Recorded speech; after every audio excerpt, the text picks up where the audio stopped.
Thank you for tuning in to Nonprofits Talk. On this show, we discuss topics related to nonprofit capacity building, specifically in the areas of marketing and fundraising. I'm your host, Terrence Harrington. Tonight, our guest is Jonathan Briggs. Jonathan is the Vice President at Public Communications Incorporated, a marketing communications firm with a specialty in healthcare, conservation, and nonprofit organizations. He taps his knowledge of public health principles to help clients engage, educate, and influence their audiences. Prior to joining PCI, Jonathan was the Chief Officer of External Relations for the AIDS Foundation of Chicago. During his 6 years at AFC, he directed award-winning awareness campaigns, secured corporate sponsorship, and executed media relations strategies to advance policy priorities. Welcome to the show, Jonathan. Great. Thank you for having me, Terrence. Oh, you're welcome. All right, tonight we're talking about Publicity 101 for nonprofits. If you have any calls or any questions or comments, give us a call at area code 312-738-1060. Again, that's 312-738-1060. Now, Jonathan, we were talking earlier about the media and how when a story is on the media, if it's pretty much, if it bleeds, it leads. Correct. Yes. You know, so how does a nonprofit organization take advantage of getting their organization in the media and getting on their radar? Sure.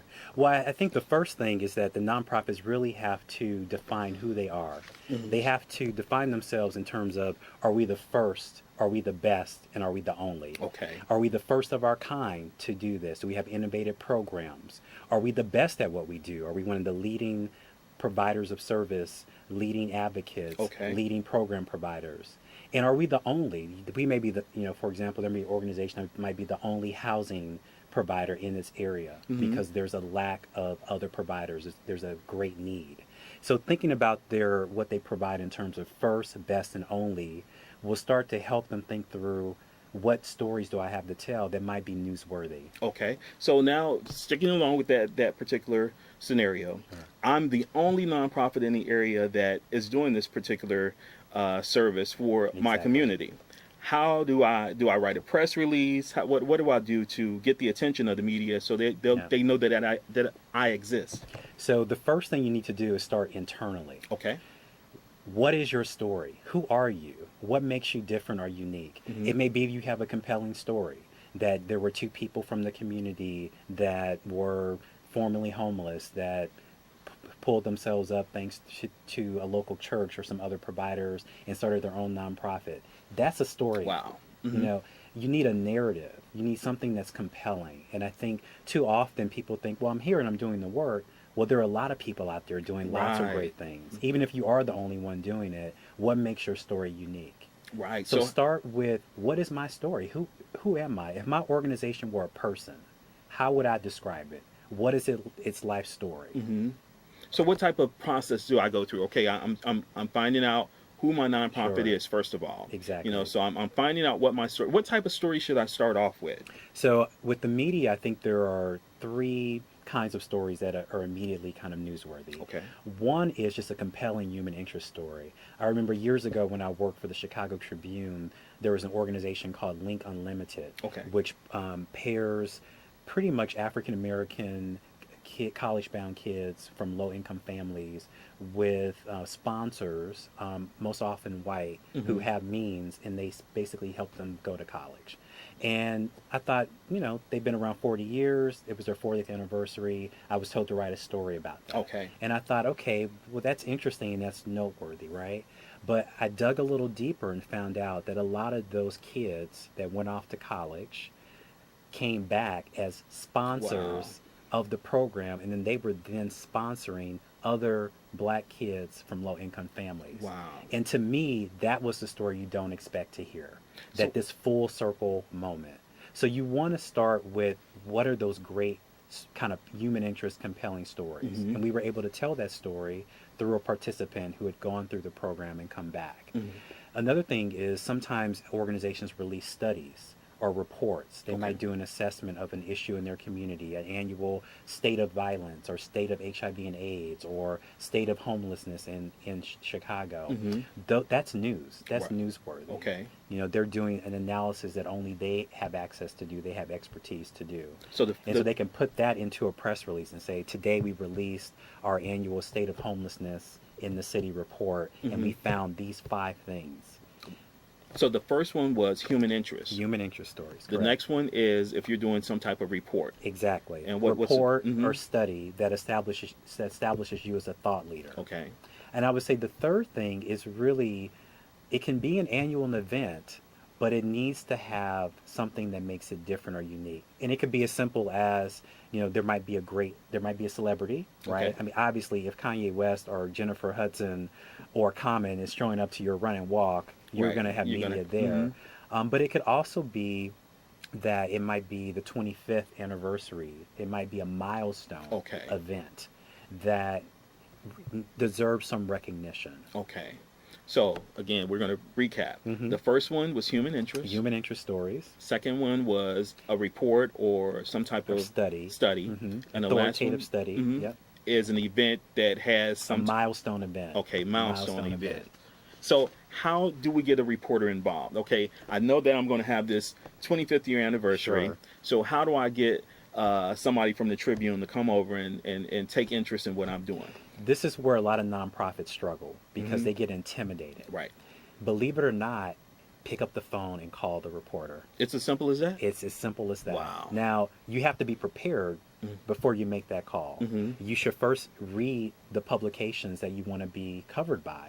Do they cover the issue that my organization represents or issues related to the matter that my organization addresses? And if you think that their coverage is generally favorable or something that you want to be a part of, then you identify the reporters that write those stories. Okay. Most of the time, their emails are at the end of their stories. You can go to the newspaper website or media outlet website, because they're not always newspaper nowadays. Right. And you can reach out to them.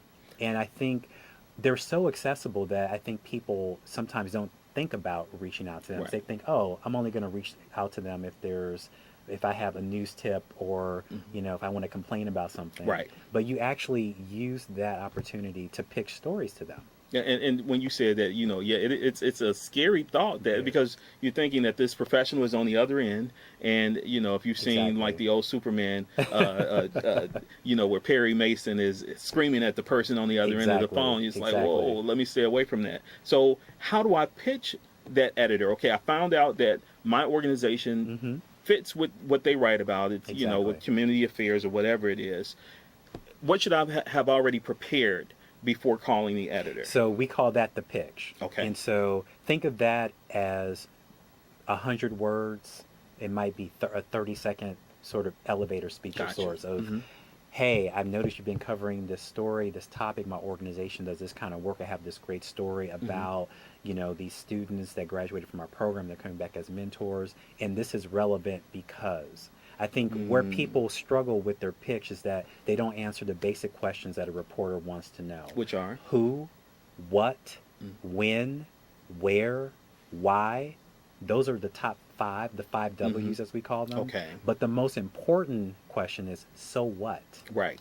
We have to answer the so what question. So what that your organization is addressing homelessness? So what that your organization is addressing HIV and AIDS? So what that your organization is addressing, criminalization or whatever the issue is, and let's say mass incarceration. Yes.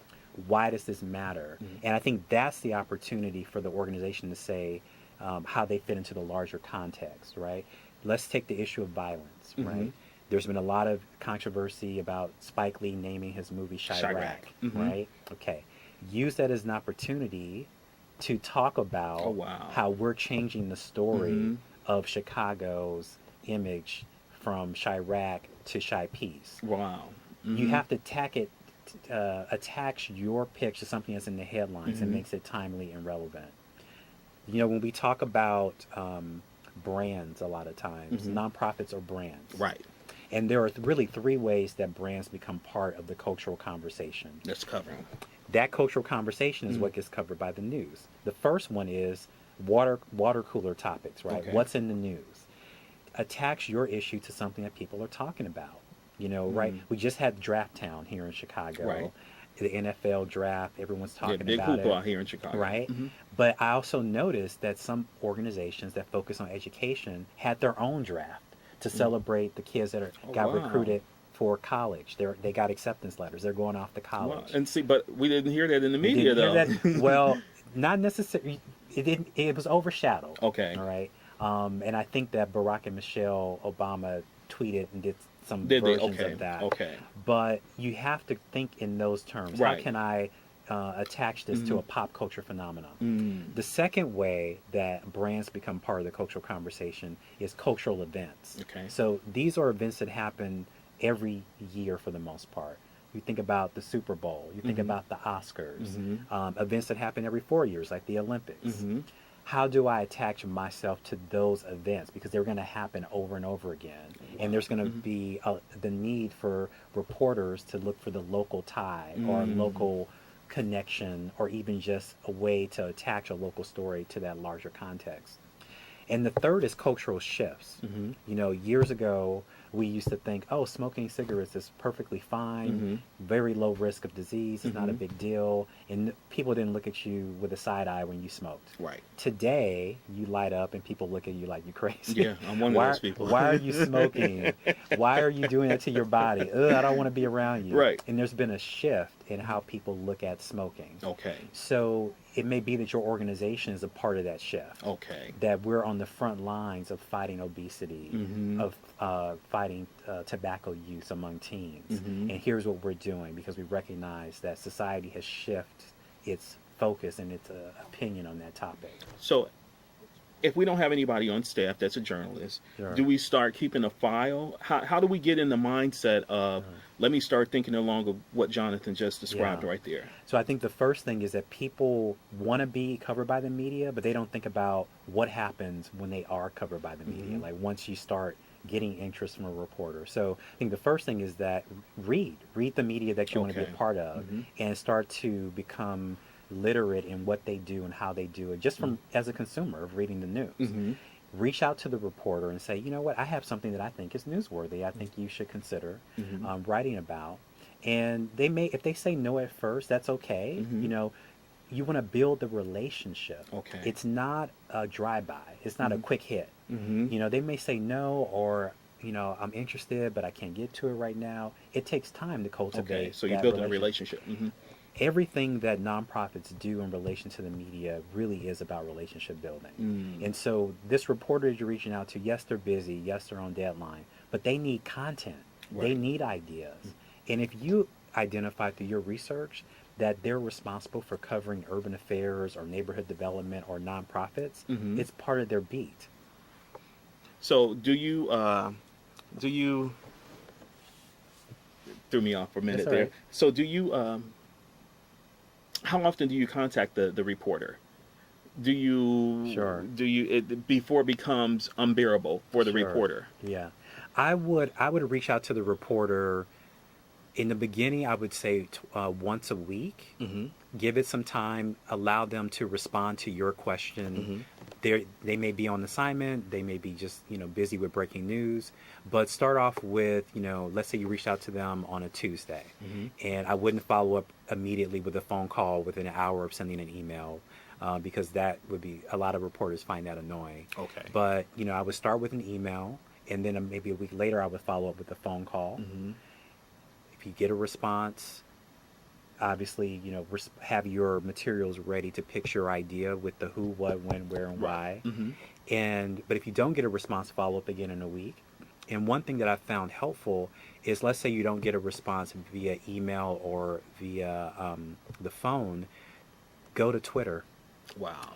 About every reporter nowadays has a Twitter handle, and sometimes they'll respond to you faster through Twitter than through email and a phone call. People don't even check their phones. Voicemail is pretty much dead. People don't respond to voicemail, but you can respond to them because that instant 140 characters they'll respond to. Exactly. Now, is there a different approach for television as opposed to newspaper, as opposed to radio? Absolutely. Can you speak to that? I think with television, you want to think about the visual. What is it that you can offer that the TV reporter and producer can either film or show? Maybe it's behind the scenes access to your milestone event. Maybe it's an exclusive interview with someone. Maybe there's a moment that's coming up that they can anticipate. Let's say that your organization works to support veterans and their family members. Okay. And let's say one of those veterans is coming back for a child's birthday. Okay. And you know that the veteran is going to surprise the child at a birthday party. Okay. And you can have the cameras there because you already know that it's going to happen at a certain time. Another thing that we've done with some of our clients is they plan flash mobs to promote events at Daily Plaza. And so after they get all the permits and they choreograph the routine, we know that at 2:00 on this Thursday, there's going to be this quote unquote spontaneous dance to promote, let's say, a fundraiser, or to promote awareness about a particular cause, or to encourage people to get screened for a particular disease. Okay. So that was television. That's television. What about radio? I think with radio in many ways is similar to print. I think with radio, you want to have an engaging personality. Okay. You want to have, an authoritative spokesperson, an engaging spokesperson, a great storyteller, somebody that really can be an ambassador for your message on air. Got you. And obviously is well versed in the topic. Got you. So those two, print and radio, go together. Exactly. All right. So we got all our suggestions together as far as how we approach the media. Sure. What do we form what's called a press kit, and how do we put that thing together? Sure. It's interesting. I have mixed feelings about press kits. I know some people still use them. I've rarely used them over the years. Okay. And when we do use them, it's because our client usually wants to do something specific to an event. So, for example, let's say you're having a major event that measured by your nonprofit standards. Okay. And you want to have the who, what, when, where. It might be a short bio on the keynote speaker. Okay. Or the key performer. It might be just a one-pager on history of the organization, its mission, programs, and its impact. In the nonprofit community, we don't talk enough about the impact of what we do that would inspire people to want to write about us. That goes to the so what question. So what that you're doing this great work? Right.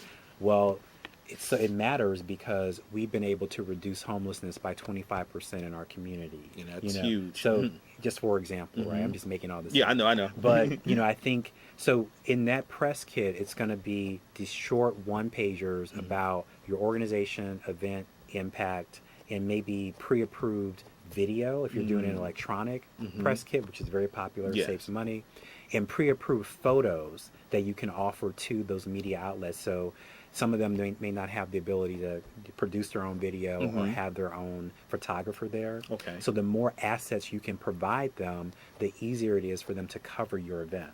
Wow, that's powerful. Yeah. So I think that for the press kit, the media kit, when it's for a particular event, that's really great. If it's just a general media kit that's promoting your organization, then it has multiple uses. It's one for the media, but then also you may use that when you approach people about donations. You solicit them for donations to your event. It would be the similar information. Okay. So again, I know you said that you don't particularly use them, right? But if we created an electronic press kit, exactly, because what it does, the electronic press kit or a press kit in general gives a snapshot of why you matter, who you are, what is your story, why you matter, and how can I be involved and help.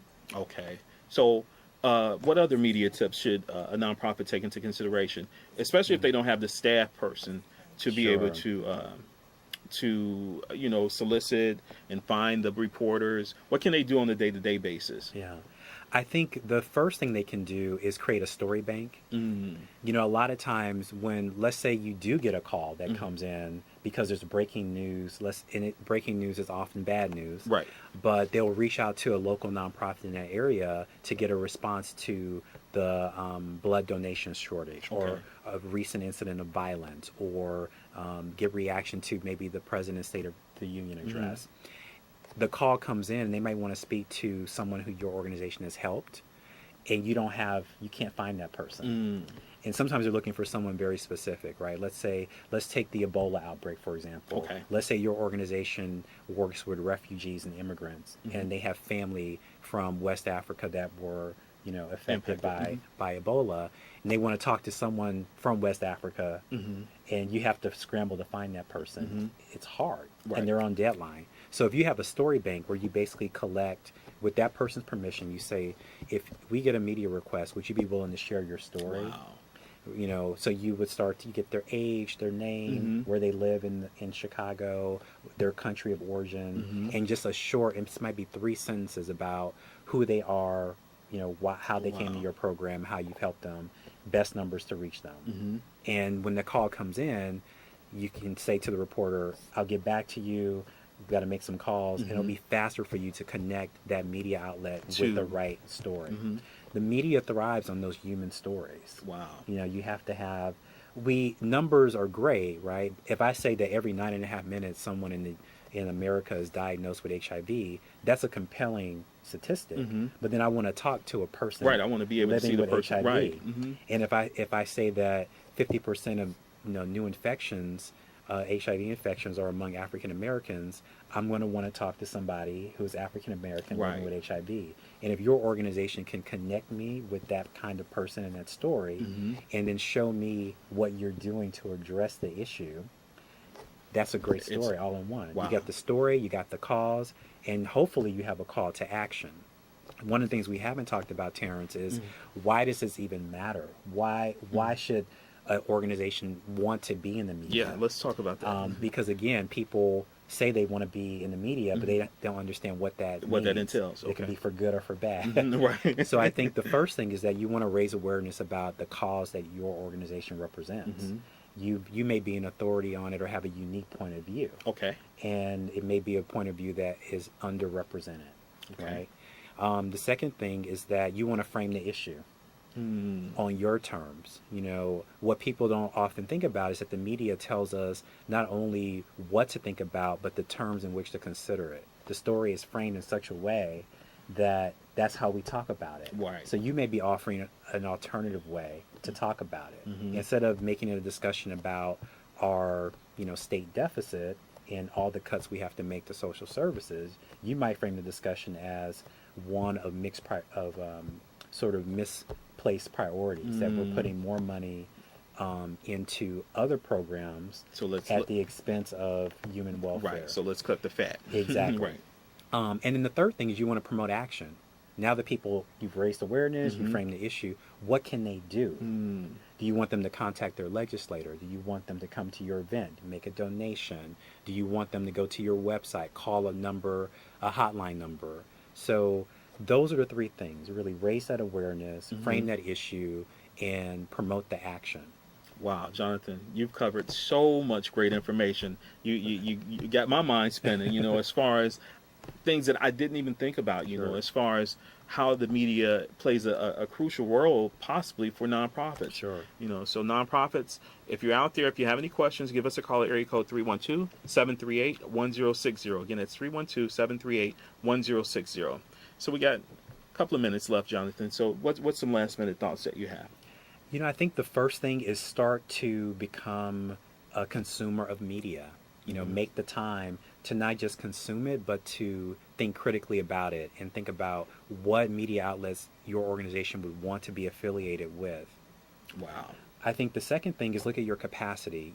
Not every organization has the staff to monitor communications work. So oftentimes the policy person is the communications person, is the grant writer. They have multiple responsibilities. And so think about, what can I do if I only had 3 hours a week to make a difference on this media effort? What could I do? Could I post to our Facebook page? Could I make a call to a reporter? Could I write a letter to the editor? Right. That's another great thing. Or start collecting those Twitter feeds. Collect the Twitter handles. So I think those are a couple of things that come to mind. Awesome.